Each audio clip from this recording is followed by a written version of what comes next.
সিরাজগঞ্জের কামারখন্দে বাংলাদেশ জাতীয়তাবাদী দল বিএনপির ৪৭তম প্রতিষ্ঠা বার্ষিকী উপলক্ষে গণসমাবেশ ও বর্ণাঢ্য আনন্দ শোভাযাত্রা অনুষ্ঠিত হয়েছে।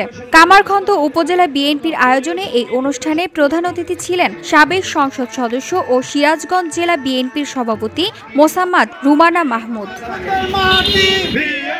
বিশেষ অতিথি হিসেবে উপস্থিত ছিলেন সিরাজগঞ্জ জেলা বিএনপির সহ সভাপতি ও কামারখন্দ উপজেলা বিএনপির সমন্বয়ক বীর মুক্তিযোদ্ধা আবুল আজিজ সরকার এবং সিরাজগঞ্জ জেলা স্বেচ্ছাসেবক দলের আহ্বায়ক আব্দুল্লাহ আল কায়েস।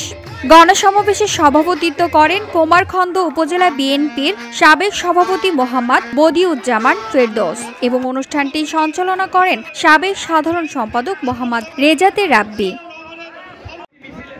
প্রধান অতিথি রুমানা মাহমুদ বলেন, বিএনপি জনগণের দল। গণতন্ত্র পুনরুদ্ধার এবং মানুষের ভোটাধিকার ফেরানোর জন্য আমরা ঐক্যবদ্ধভাবে লড়াই চালিয়ে যাচ্ছি। বর্তমান সরকারের দুঃশাসন থেকে মুক্তি পেতে জনগণ বিএনপির পতাকা তলে ঐক্যবদ্ধ হচ্ছে। বিশেষ অতিথি আব্দুল্লাহ আল কায়েস বলেন, যুব সমাজ আজ পরিবর্তন চায়। বিএনপির নেতৃত্বে দেশের জনগণের অধিকার প্রতিষ্ঠিত হবে। কামারখন্দ উপজেলা বিএনপি সব সময় আন্দোলনের অগ্রভাগে ছিল এবং থাকবে।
এখন আমরা নির্বাচনের রাস্তায় পা দিয়েছি মাত্র।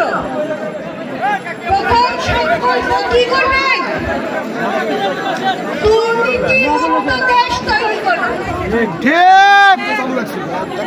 কিন্তু কি পুরাপুরি পারবো কি? পারবো না তো, শয়তান তো থাকবেই সাথে। তবে যতটুকু নিজেকে কন্ট্রোল করতে পারবো, দুর্নীতিমুক্ত দেশ। মোনালা নামাও। যদি সরকার বিএনপি গঠন করে, তাকে কি ফুল টাইম আমরা পারবো এগিয়ে যেতে? ইনশাআল্লাহ। 5 বছর পারবো তো? 10 বছর? ইনশাআল্লাহ। 2 বছর? পারবো। বাংলার দেশের আগামী দিনের ভবিষ্যৎ বিএনপির ভারপ্রাপ্ত চেয়ারম্যান তারেক রহমানের নেতৃত্বে আবারও কিন্তু ফ্যাসিবাদের আন্দোলন হয়েছে। সেই আন্দোলনে তারেক রহমানের নেতৃত্বে সারা বাংলাদেশের জনগণ চাপিয়ে পড়েছিল।